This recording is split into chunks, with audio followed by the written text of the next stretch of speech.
Thanks, Jordan. Well, an absolutely stunning day outside. You can't complain when you got 75 and sunny. Oh, you're very excited. You got to golf today. First of all, how'd you play? I played pretty well, +5 at McDonald's, which for most people probably is not great, but for me, that's about average, and hey, I'll take it for the first time of the year. Pretty solid. Absolutely, but Gunnar Console, he's standing here with a check of the forecast, and Gunnar, probably not the best day for golfing tomorrow or Wednesday. Yeah, especially not Wednesday morning or the afternoon, because we're going to be dealing with quite a lot going on Wednesday. Wednesday is not the day to have outdoor plans.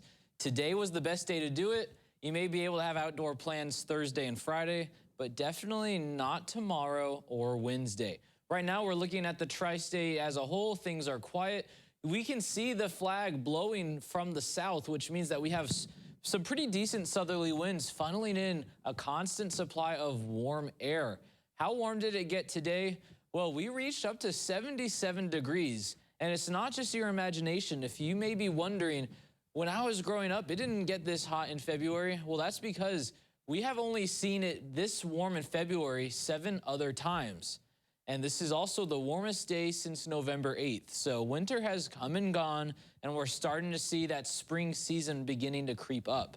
Now, how often, when were those other 6 times that we've reached 77 degrees? Are they spread out evenly throughout history, or are they all concentrated a little bit closer to more modern times?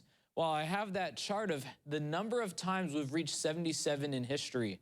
Now, there was a particularly warm stretch in 1960s, at least in that decade, and we saw that the first time we reached 77 happened in the 60s, and then we've continued to reach the mid to upper 70s at least once per decade.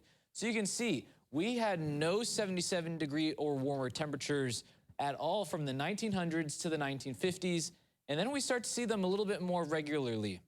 Now, the 2020s, we saw our first one today, and that is just the 4th year of the decade. We still have about 6 more years to see any more of these warm days. So we may likely see this go to 1 to 2 to maybe even 3. So that's something to keep an eye on as we progress through the decade.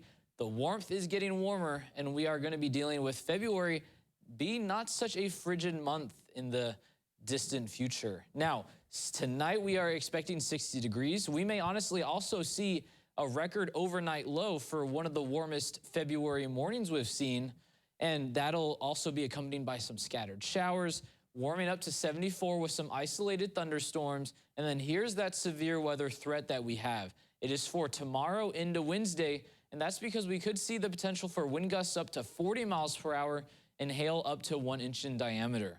So we are going to be dealing with some severe weather, but fear not. Everywhere in the green is just an isolated severe storm. So in translation, this green area, we could likely see maybe 1 to 3 severe thunderstorms, while the area in the yellow likely going to see around 3 to 5. So we're not going to be seeing a widespread event. You don't have to get too much anxiety, but still something to be tracking, especially if you are in the level 2 out of 5.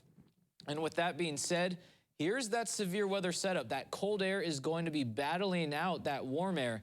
And I'll be giving you a run through of that timing of that front as it pushes through, bringing severe weather in my final check of the forecast. But here's a little hope, because after that threat, we are going to be seeing a nice end to the week, 70s again by next weekend.